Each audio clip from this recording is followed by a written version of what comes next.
And let's see if that works.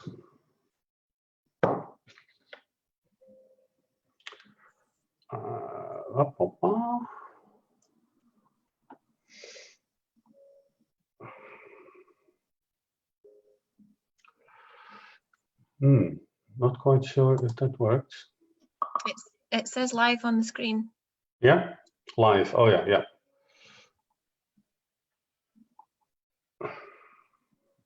Yeah, we're live. Tuminds.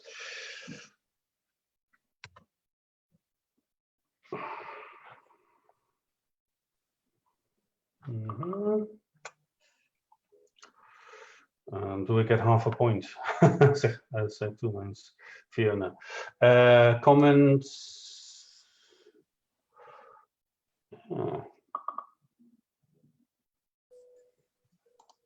Oh yeah, yeah, okay, yeah.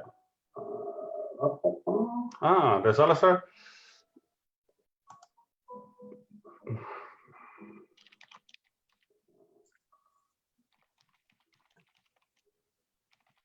Oh yeah, yeah, okay.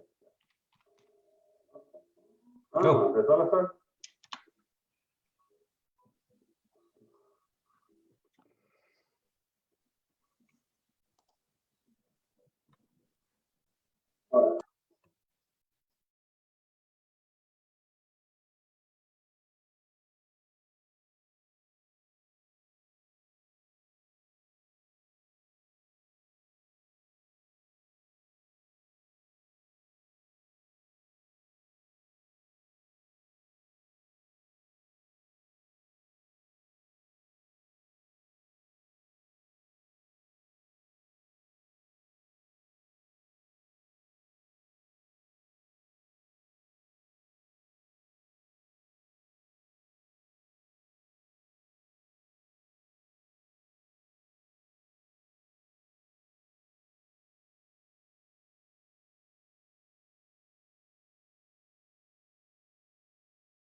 And we're almost there, 2 o'clock. I've unmuted everybody else, Emma and Alistair, but we'll go live soon. When the coffee has arrived. Yeah, okay, okay. Hi guys. Right.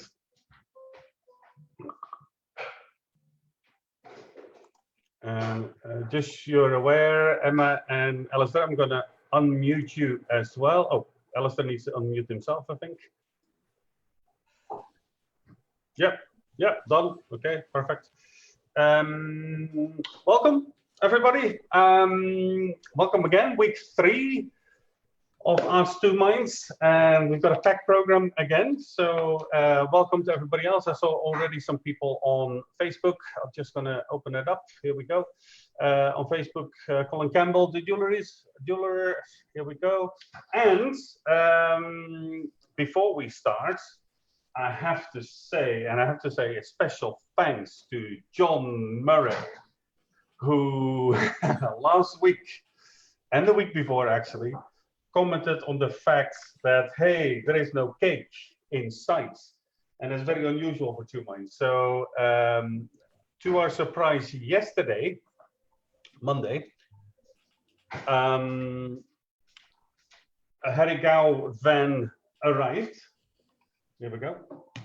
A Herigau van arrived on a front door, and lo and behold, there was a box with some goodies in it. And I opened the box because you're going to think, well, this arrived yesterday, so it's probably gone. It's probably empty, but it's not. There's two dream rings left. We shared them yesterday. We had a team meeting with Emma and Alistair yesterday, and Fiona. So that's where the 2 are missing. Yeah, Fiona said no, but Emma and Alistair had the 2. I thought you were going to blame Fiona for them all. So special thanks this week, or should we say this week's AskTuminds is sponsored by John Murray, Herigau, and I have to mention Highland Food and Drink Club as well. I'll see if I can show the cameras. And share with you, let's see, the Highland Food and Drink Club account that John is responsible for. So let's have a look. You can have a look at the Tuminds questions that are coming in. Here we go. So here we go. This is the Highland Food and Drink Club that sponsored this week's episode of AskTuminds. So thank you very much for that, John. Much appreciated, and big surprise actually. Like I said, yesterday at 10 o'clock we had our daily team meeting through Zoom, and we had our coffee but no cake. But thanks to John, it has arrived, and to Herigau. Thank you very much for that as well. So thanks, John. You're a real pal. Maybe next week another sponsor. Yeah, if anyone wants to send me things, you're more than welcome to. Yeah, me. So don't hesitate. Cool. Yeah, we'd be happy to have a fine wine and cheese and chocolate. Oh, sponsor, you know? indeed. 2 o'clock wine. Yeah. I think we could do AskTuminds in the early evening. Fantastic, guys. Thanks for joining us again. And it's again Emma and Alistair live as well. Hi, Emma. Hi, Alistair. Hey. All good with the kids? Yes. Hopefully, I've essentially given them pretty much a whole watermelon to fight over. Then we'll keep them going for the next That'll buy me at least 6 minutes. Yeah, very good. So if kids are running in, don't worry. You know, it's live. It's and you know, we might go viral with if one of the kids do something funny. Right, yeah, there he goes already. Great. Okay, let's start, because it's a lovely day. It's a lovely sunny afternoon. So after this, we're definitely going outside, and I hope the rest is doing that as well. But let's go to question 1, but actually came in last week, but we didn't have time, or it came in later than we finished. A question from Colin Campbell, the jewelers. Can you explain the difference between likes and follows? And Sorry, it's not a child. It's a cat this time. Sorry. The cat, excellent. There we go. That's our move to the window. Yeah. Very good. So I'm gonna share it with you. That's actually a very good question, because there is indeed a difference between likes and following, and you will see that on your page as well. So this is the Colin Campbell Jewelers in Venice Facebook page, which we obviously liked already. Welcome back, Colin Campbell. And obviously we like the page and we're also following. So in that case, it's even. However, when you see this on your Facebook page, you will see this amount of people that like your page, and there's usually a difference between the likes and the follows. Now, the likes is people when someone likes the page, the amount of likes go up. Not when a page likes another page, but when a person likes a page, the amount of likes go up. And basically, what you're saying is, I like this page, and I'm happy to receive updates from this page in my newsfeed. However, sometimes people want to support you, especially when you're a new page. Your friends and family want to support you, going to like your page, obviously, because they're your friends and your family. But sometimes, if it's not really of their interest, instead of unliking your page, which sounds a bit harsh, they might say, well, I still like your page, I still support you, but I'm not going to follow your updates because I'm not really interested in that. So your amount of likes keep the same, but one of those people that unfollows you will not see your updates. Yeah. Now, the other way around is sometimes you might want to have an interest in a page, say maybe a competitor or something, or something that's personal in that sense. You might not want to like your page, because if you do, your friends and family will see that you like that page. And you might not want to make that public knowledge in that sense. And so in that case, you would not like a page, but you would follow a page. So when people are friends from each other, you can actually, and I'll show you that here on my personal profile. So this is my profile, and if I click on more, now I switched it off, but you can switch it on back if you click on manage sections. The coffee has arrived. Thank you very much. And oh, Siri says, you're welcome. I didn't realize Siri lived at your house. She didn't even make it.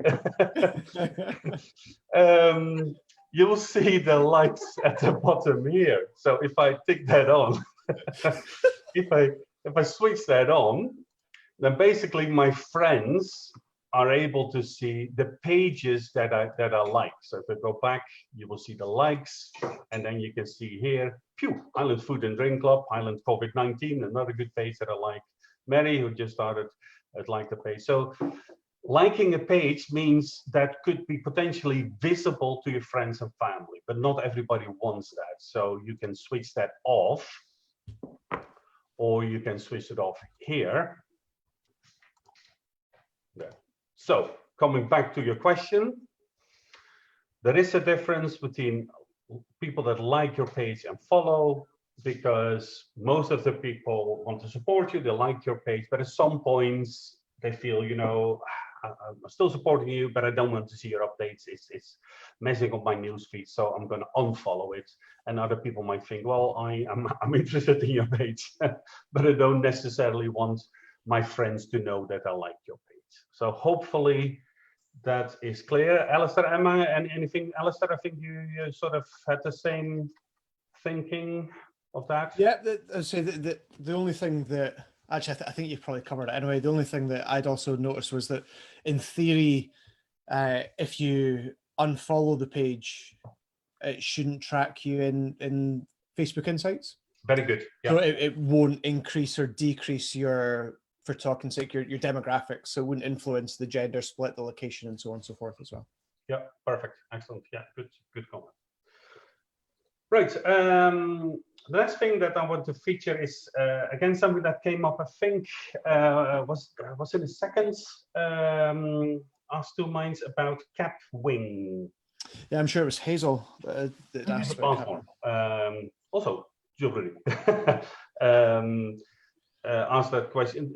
Hazel was using Capwing, and to be honest, I never heard of it. I've looked at it on my desktop, but then I had to log in using my Facebook credentials or my Google credentials, and I'm not very keen on that. So that's why I didn't continue with that. And the reason I'm not keen on linking these things is once you sign in with Facebook, it uses that personal data sharing of personal data with others. So that's why I was a bit hesitant. I think Emma managed to download it on the phone. No, I looked at it on the desktop as well, and for the same reason. I downloaded the app, but then when you had to sign in with either Facebook or Google, I just left it because I don't like that either. No. Yeah. But yeah, I did have a look at it on the desktop, and I played around. There was lots of different parts to it, you know, videos as well. But I just looked at the images, and yeah, it was okay to use, but it just for me just isn't anywhere kind of near Canva. So. Yeah. So you showed me a little bit in a video about it was easy to resize. Yes. Images or something. That was the bit that I really liked, because I think on Canva you have to, it's the paid version that you can resize automatically. But in Capwing you could, I created a kind of Instagram size post, and then I could just resize it into different sizes quite easily. But yeah, it was okay to use, but I only had a few options for kind of shapes to put onto it. And I suppose for Tuminds, we have quite a lot of kind of text posts, or, you know, animated ones for Instagram and things. And so there was no other options. On Canva, you've got all the different templates within each of the Facebook post, Instagram post, header, you know, within each of those, and all the different elements like the stickers and the animations and things. So yeah, I think also because I've used Canva for years, so yes, indeed. Yeah, used to that one. Exactly. Yeah. So if there are other people that use different sort of apps, we're happy to hear that in the comments as well. I'm just looking at the comments on my other screen. I see Scott. Scott has joined us as well. Scott McLeod, thank you very much. Good to see you. And Fiona, had there been a strawberry tart in the box, I've broken the rules. Very good, Fiona. Yeah, if you use any apps, photo editing, video editing apps, which we covered last week, that you want to share with people because, you know, they really work, you're really happy with them, feel free to share it as well. We love to hear from you as well. I'm just going to see if Scott, is it possible to run paid Facebook marketing to promote a Facebook live streaming events? I'm sure there is. We featured that a little bit, I think, last week as well, about if you're doing live streaming. I think the important thing is to Vivian, welcome from the back garden. Good choice. The main thing, if you announce a Facebook Live event or plan a Facebook Live event, I think it's important to promote that weeks beforehand, that you're going to do something, repeat it a couple of times, and I'm sure you can run a marketing, a Facebook ads campaign to run a Facebook live streaming. Am I wrong, Alistair? As far as I'm aware, you can't actually pay to promote it while it's live. No. But all the other parts that you said, totally right. Yeah. Yeah. And as you kind of touched on, it kind of goes back to the kind of marketing plan side of things as well, is that normally for Facebook Live to be successful, you would have advertised it, as you kind of touched on in the weeks running up to it as well. Yeah, indeed. No, it's not possible to do that while you're live to promote it, but it's definitely, and I think it's crucial, like we said in week 2. That reminds me, I forgot to mention the blog post that Emma written again for week 2, where you can find a lot of the stuff in there as well. I'll bring it up later on. But it's crucial to promote the event weeks in advance, possible, and for signing up. And that obviously you can do that in a Facebook ad campaign if you like. Scott also says if you like a page, you automatically follow them. That's correct.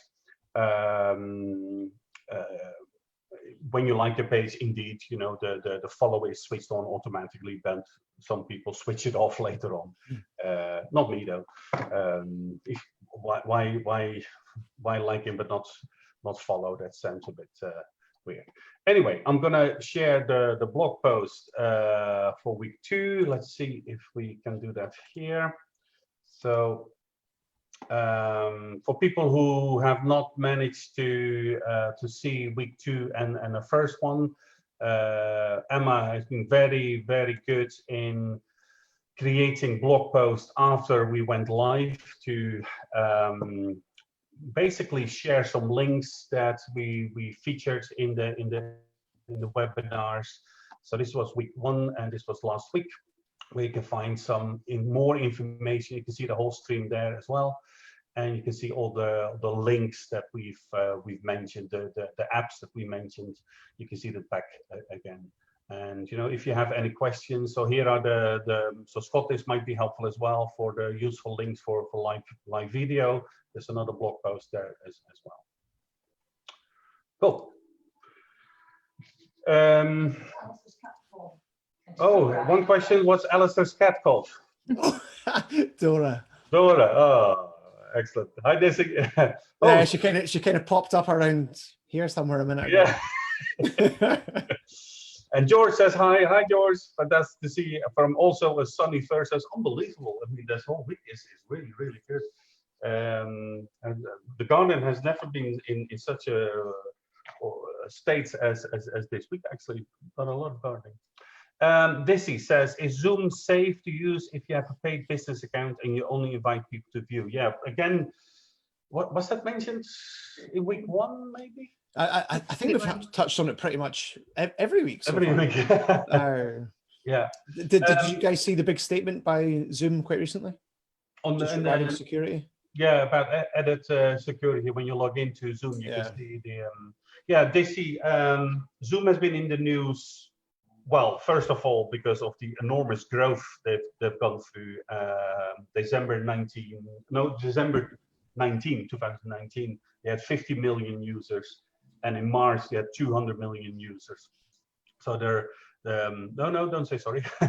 And so the growth has been enormous. What's there lately came in the news is that I think Google announced they don't allow their employees to use Zoom because of the security issues. And so there were a lot of questions about, is Zoom secure? And in a way, it's secure. If I now look on my Zoom meeting that we have, there is actually a sort of a padlock now where it says your client connection is encrypted. So you know that's pretty secure. However, if you dealing with clients, patients, for example, and you're sharing personal data, or companies sharing confidential data, then you might want to look at another platform. These are more secure. However, the problem starts if you've not set up Zoom correctly in a way, and there's a lot of, I think they call it Zoom bombing, where if you share your Zoom meeting with on Facebook, on Twitter, and basically anyone can log in and can join the meeting and start to do naughty things and all that sort of stuff. So a friend of mine, David Sim, has written, and I'm gonna share it with Emma as well for in the blog post, to set up Zoom correct. So for example, having a simple password that you share only with the people that have signed up to a Zoom meeting would be a good way to sort of limit the danger of other people joining that meeting. Another thing that we introduce is have a waiting room. So even with our team meetings, we share our link to Zoom meeting, but they're in the waiting room and I need to sort of open the door, the virtual door, and let everybody in. So there are ways you can make Zoom a lot more secure, but in a way, you know, nothing is 100% secure, but it's pretty robust in a way. And because Zoom has been attacked quite a lot over the last couple of weeks on that issue, they're definitely working on that security system, and that's what Alistair said as well. The latest updates, every time we create a meeting, you can see updates they've added another layer of security. Is that correct, Alistair? Yeah, yep. There was quite a nice statement. I'll actually see if I can get you the link for Emma's post as well, just regarding almost kind of quashing some of the issues that had been raised before, to say that it's more speculation than reality. Yeah. And it's probably similar to what Fiona mentioned before with House Party, I'm sure it was, that we were speaking about. Yeah. And how it's almost like people are going out of their way to say, oh, well, Zoom's insecure, so don't use that. Instead, you use this. And sometimes that could be more for their benefit than just Zoom's not secure as such. Yeah, indeed. And even a simple thing is setting a password for people to log in, and that's what we do with our clients' meetings and webinars. The webinars that we're going to do for Business Gateway as well. We set a password, and only the people with that we've emailed the login details for the meeting, they are able to log in. So, it's as secure as it can be. But yeah. Oh no, sorry, on you go, Rennie. No, it's fine. I was going to say that there's a lot of it that's more just kind of like cybersecurity basics. Yes. I saw a company saying, similar to what you touched on with Zoom bombing, someone had said that 3 people had joined their team meeting, but it turned out that they'd actually copied them into the email with the invite. The things like making sure that when you're doing your email chain or replying out to people with the invite, make sure that you're copying people that you actually want to come to your meeting into your meeting and stuff like that. No, you're absolutely right, and it's the basic cybersecurity things you need to think about. It's who do you share the invite to. But over the years that we've used Zoom, we never had an issue. But I'm aware that if you're in the health and well-being sector, so physio, that are doing one-to-ones with clients and indeed sharing some personal data, there are other platforms that are more secure in that sense. And I forgot the name of that, but I'll share that with Emma as well. There was a link in the week 1 blog post with the Guardian article that I think went into the one that the NHS use. That's right. So coming back to, I think it was Dizzy who said that if you look at the blog post of week 1, there's a fantastic article of The Guardian, indeed, that if you're worried about the security settings, you could indeed dealing with personal data, private data, confidential data, then there are alternatives for that as well. Cool. George, all the way from Verso says, I've asked this on your Instagram stories, but do you have any tips for growing community following on social media and tempting some of them into paying subscribers on Patreon, for example? I did have that question indeed. You asked that through Instagram stories indeed. Emma made me aware of that.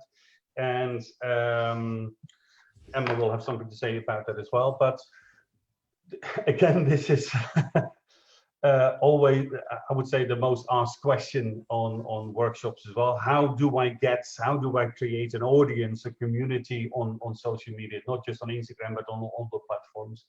And I think it's about adding value in that sense. And you create. It's a bit like how do you start with a group of friends? It's all about finding the people that might have an interest in your product or your service. And I always emphasized over and over again, it's social media it's a social is there for a reason, and it's about being part of a community, taking part in conversations with other people. And the biggest mistake, and I say that every week probably, but the biggest mistake is constantly focus on your product, your services, and everything. And of course, everybody wants more likes, more followers, but I think it's focusing too much on that is probably not a good technique. I would definitely, your focus should be on how can I engage in useful conversations on Facebook, on Twitter, and LinkedIn. And obviously, these are different platforms with different sort of audiences in that sense. But it's the most successful businesses on social, I would say, is businesses that are taking part, engaging with the customers, the potential customers, and other people, without too much that sales message in there. Emma, what do you think? Yeah, just exactly what you've said there as well. I think because I always go back to content marketing because I love to talk about that. But yeah, that's generally the idea of content marketing, is thinking about who your audience is and who you actually trying to reach, and what problems or questions do they have that you can solve and you can help with. So yeah, so thinking about who it is you're trying to reach, and what problems they have, and what content can you create that can help them, and exactly like you said, offering something of value. And I suppose this all leads to trust and loyalty. So and again, exactly what you said, the only thing I thought of is making sure that you're being authentic on your channels and engaging authentically with your audience. And I remember I quite often do a lot of the Instagram workshops, and I'm always asked, what's the best way to grow your audience on Instagram? And from everything that I've read and studied and all the videos I've watched, the answer is always engage. It's always, that's the best way to grow your audience, is like exactly like you said, just to engage with people. Yeah, and it's not a short-term win in a way. It's that long-term thing, and it's investing in relationship building in that sense.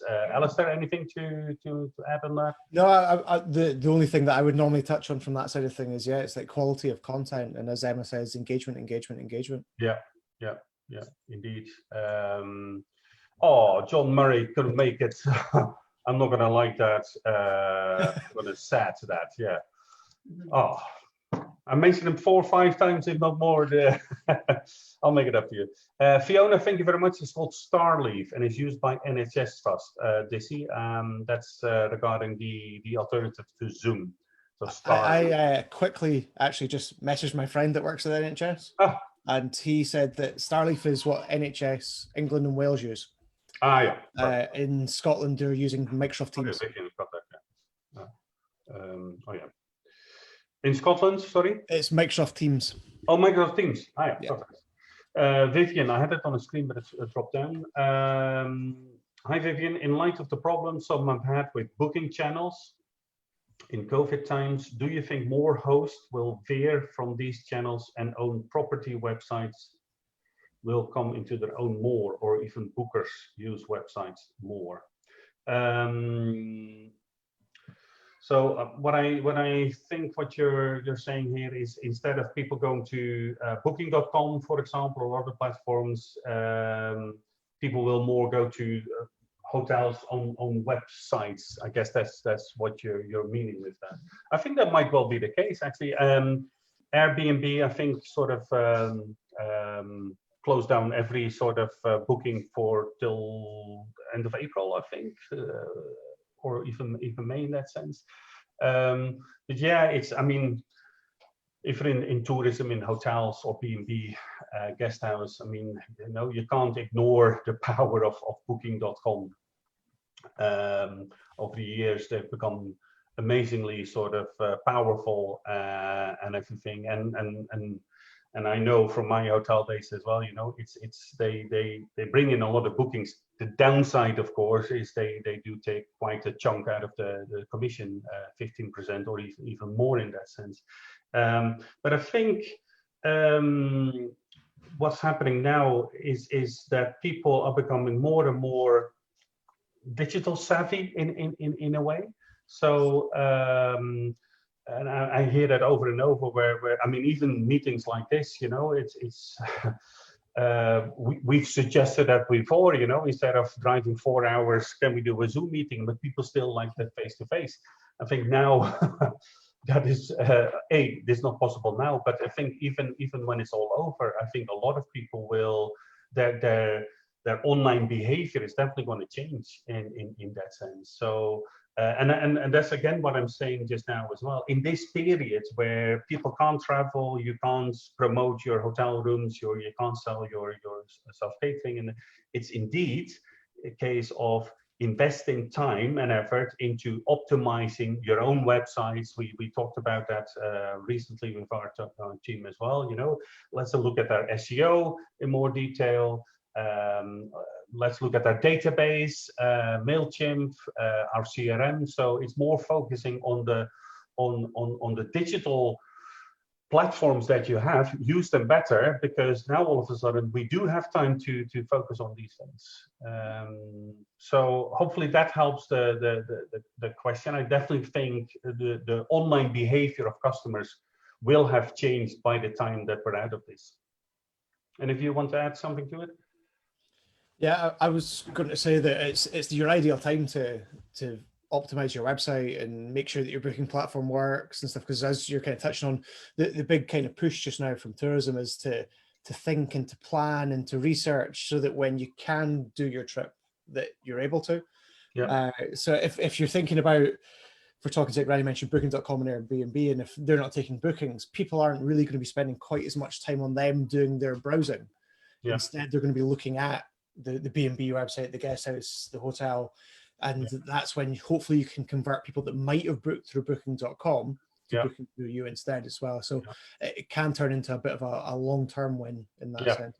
Yeah, indeed. Yeah, and I have to admit, I use booking.com for all my travels, or used to use booking.com for all my travel, but I think the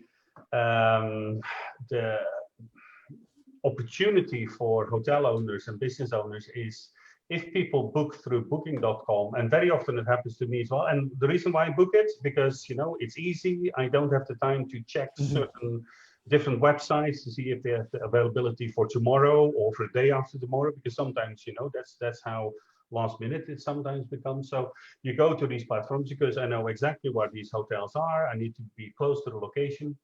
However, when I leave or arrive, people sometimes say, I've noticed you book through booking.com. If you book it direct, well, you get a better room, you get this, that, and that. And it's all about, again, that personal relationship that, is if you're able to sort of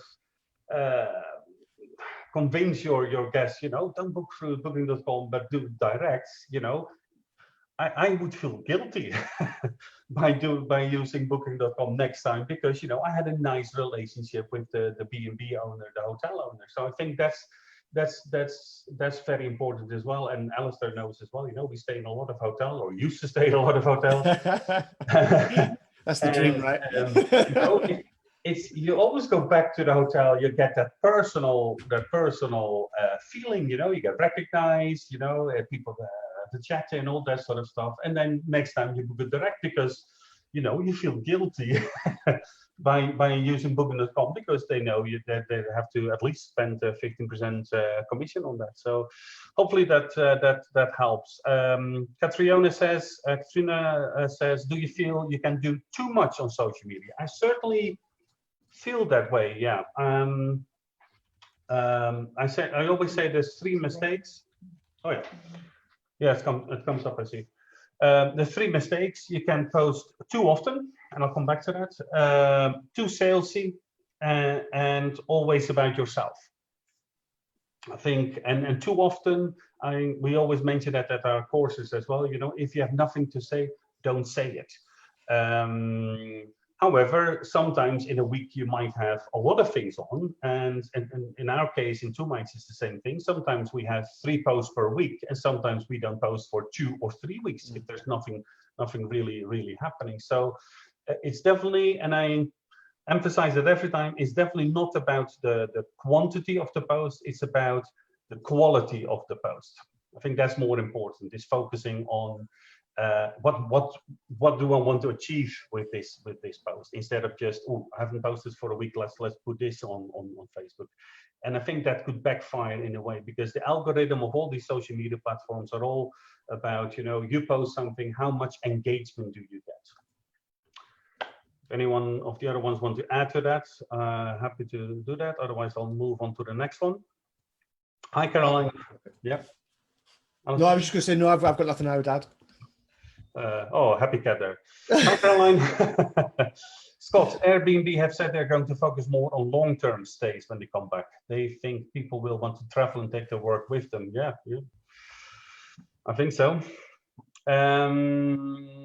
Vivian says, have been putting the odd photos up on Instagram to keep property out there, but not in a pushy way. That's fantastic. Yeah, as it doesn't feel right at the moment to do so. But too many nice photos in the stunning weather not too sunny. But too many nice photos in the stunning weather not too sunny. I think it's important to. And again, that's what social media is very good at. You know, reusing content is quite okay on social media. So you know, a throwback Thursday post, or you know, with the sunshine that we're having now, I think this is a good time to take pictures. Not necessarily to post them directly, maybe, but maybe save them for later that you can use them later as well. But yeah, it's I think important to keep people to keep your business at the forefront of people's minds. Not too often, but it's that drip feeding in that sense. Emma, anything to add to that? About no? No, I think just what you said there. It's like I said, it's definitely not about quantity of posts, it's about the quality of posts. And yeah, I think coming back to this time and work on your digital presence. I mean, nobody knows how long this is gonna happen, but you know, you might already start thinking, are people looking for autumn breaks? Or late summer breaks or summer breaks or something like that, is thinking about the more the post in the future in that sense. But it's that drip feeding of, and I see, especially with the weather just now, I see a lot of pictures of hotels, self-catering, of the view, and what is the hashtag again? Dream now, come later? Yeah, dream now, visit later? Visit later, that's right. Dream now, visit later. I think is it not Visit Scotland? Well, it's not just Visit Scotland. I think that's the whole. I think it was internationally, yeah. Yeah. So if you do a search on the hashtag Dream Now, Visit Later, I did that a couple of days ago, and I saw pictures from Norway, Iceland, Brazil. So it's definitely good to share once in a while these pictures using the right sort of hashtags on Instagram and Twitter in that sense. Vivian says, this lockdown period is an excellent time for tourists and hospitality business to think about their online presence. Absolutely, exactly like I said. So many don't have their own websites. I know it's still unbelievable in these days that there are businesses not having websites. And they probably have Facebook page and Instagram accounts, but you still need a website for that. Karen, maybe should have said, the reason I asked about Zoom is to online tutoring. Yeah, and use it for connecting with my pupils. Should I be worried? What alternative forms would you recommend? Sorry, just saw your message about, I don't know who replied, or Pam replied to Karen. We've discussed Zoom and alternatives. The other thing I researched, and it came up a little bit earlier on as well, is about online learning platforms. And we've done a little bit of research for various customers, which I'm happy to share.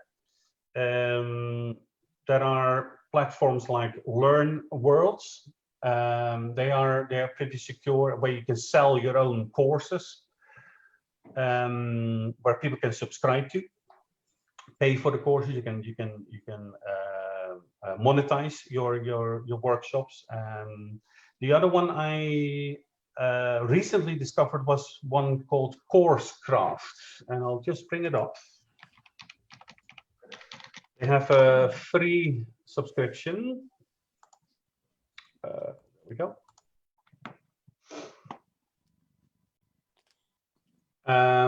So you can create your own courses that you can then monetize for people to buy, to sign up to subscribe to it, and I think. And especially now, where a lot of people are not able to do their classes face to face, a lot of, I've seen it on television as well, sort of music lessons that are now done through the different sort of platforms. Could be Zoom, could be another platform. But as long as if you're not sharing personal data, then Zoom is good enough, I have to say. I don't have much to add on that, but I want to say hi because Karen's my friend. Hi, Karen. Very good. Excellent. So that was Karen. I don't think there are other questions coming in. Lovely to see people I haven't seen for a while, actually, face to face. So lovely to see your online. And don't hesitate to, Karen says hi,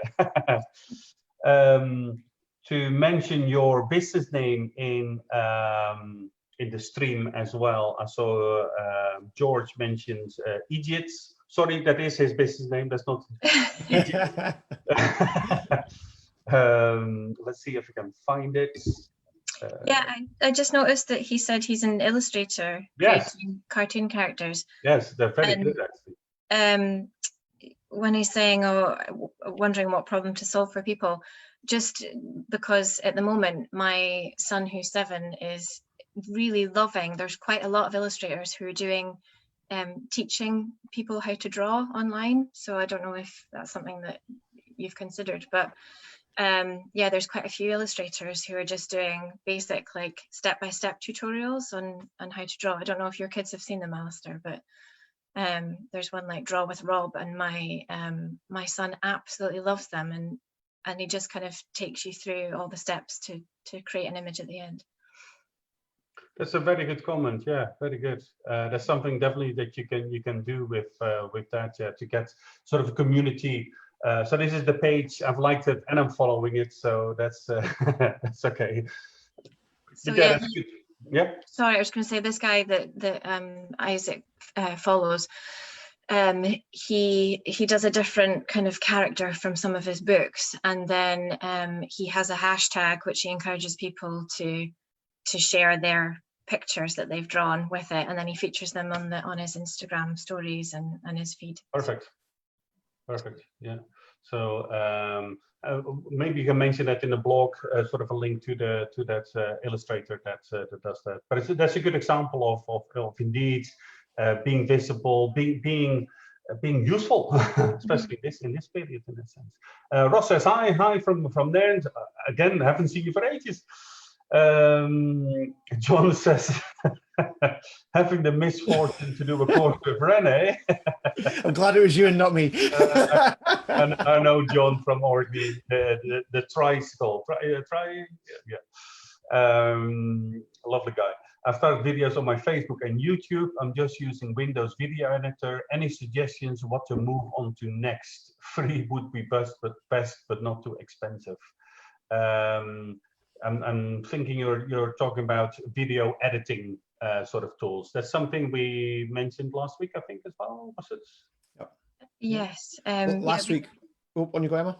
I was going to say it was mainly Android ones we kind of talked about last week, but we did mention in the blog post a couple of ones for iPhones as well. But I was just going to say the other one that for if it's desktop, I use Shortcut, which Alistair recommended, which I like that one. Yeah, it's actually recommended in the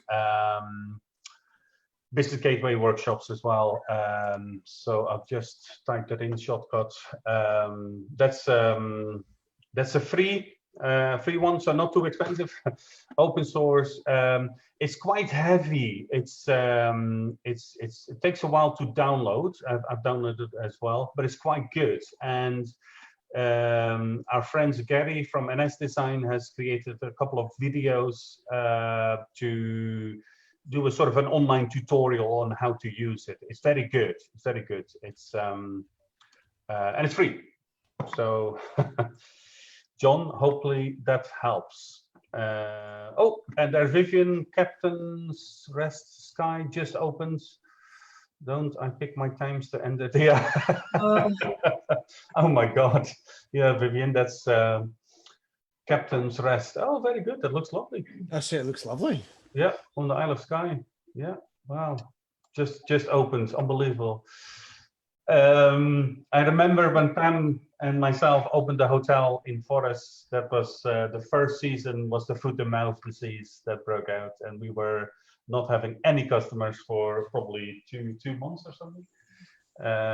Again, the weather was beautiful then, so but no customers. So I can totally understand that. But you know, it's after this is over, I think a lot of people will just have a desire to go out for dinner, go out to travel, and Skye is a lovely place to visit anyway. But lovely.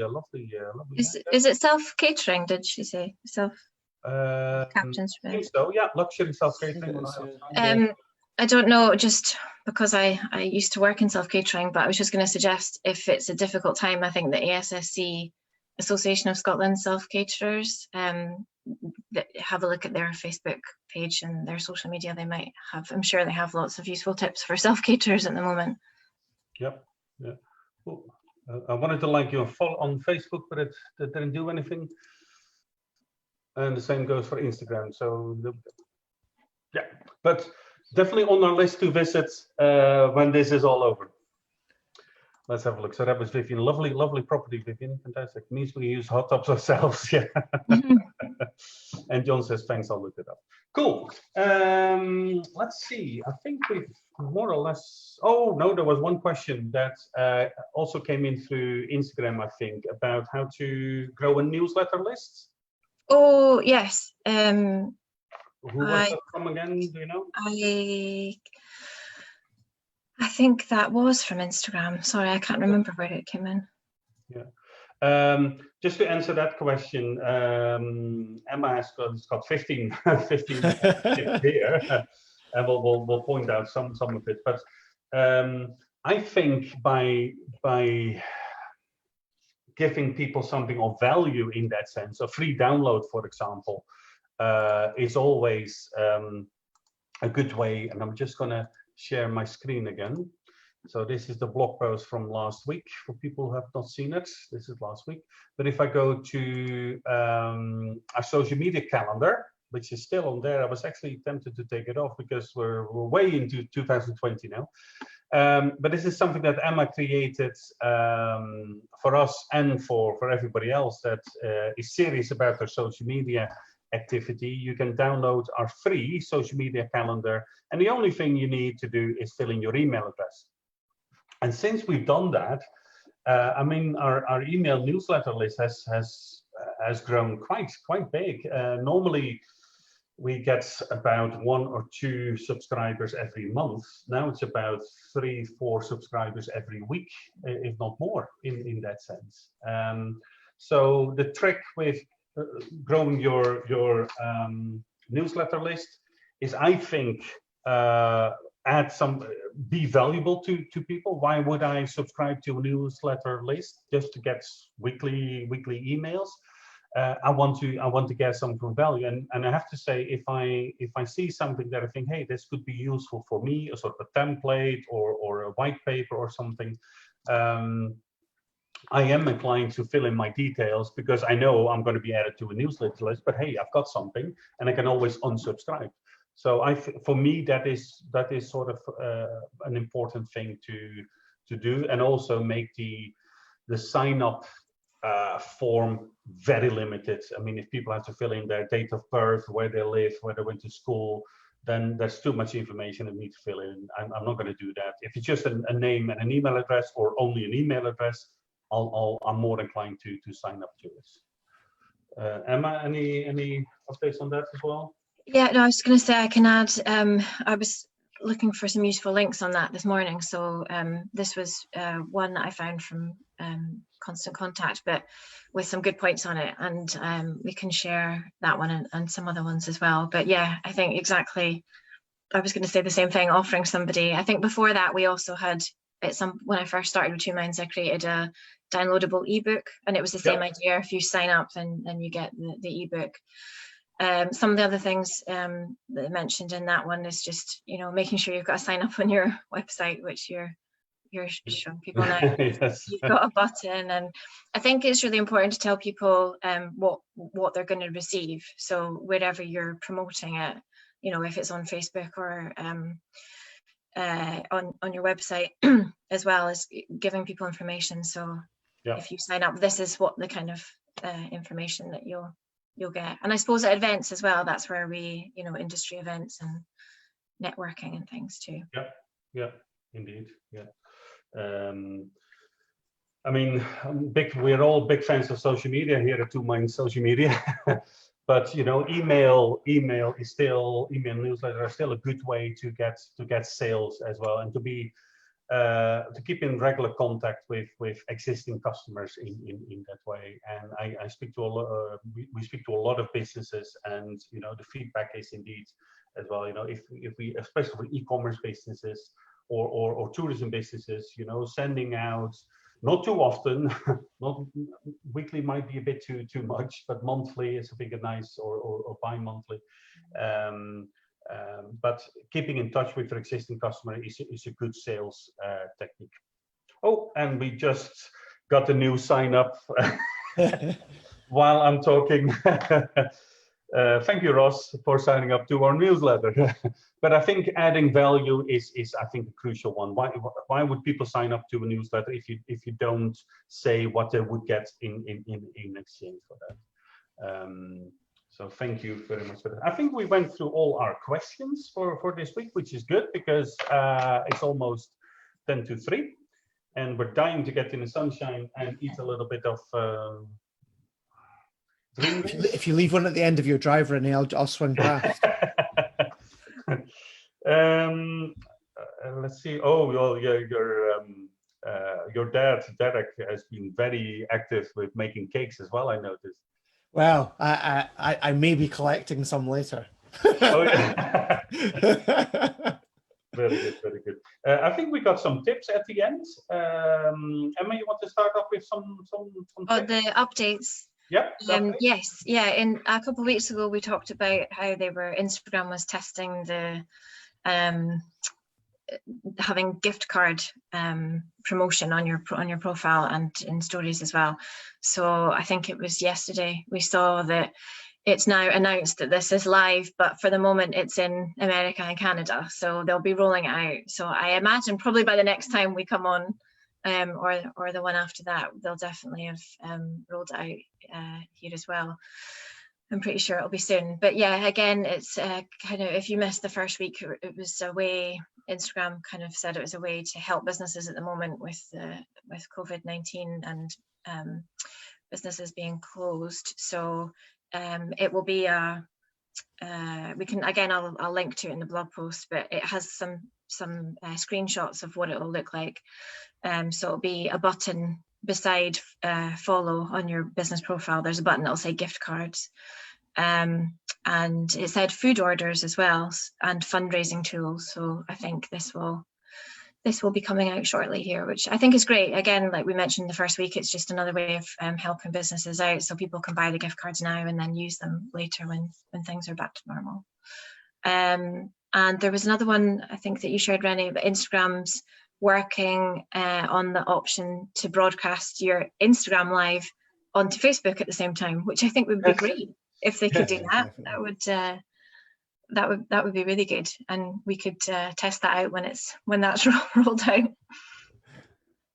Excellent, very good.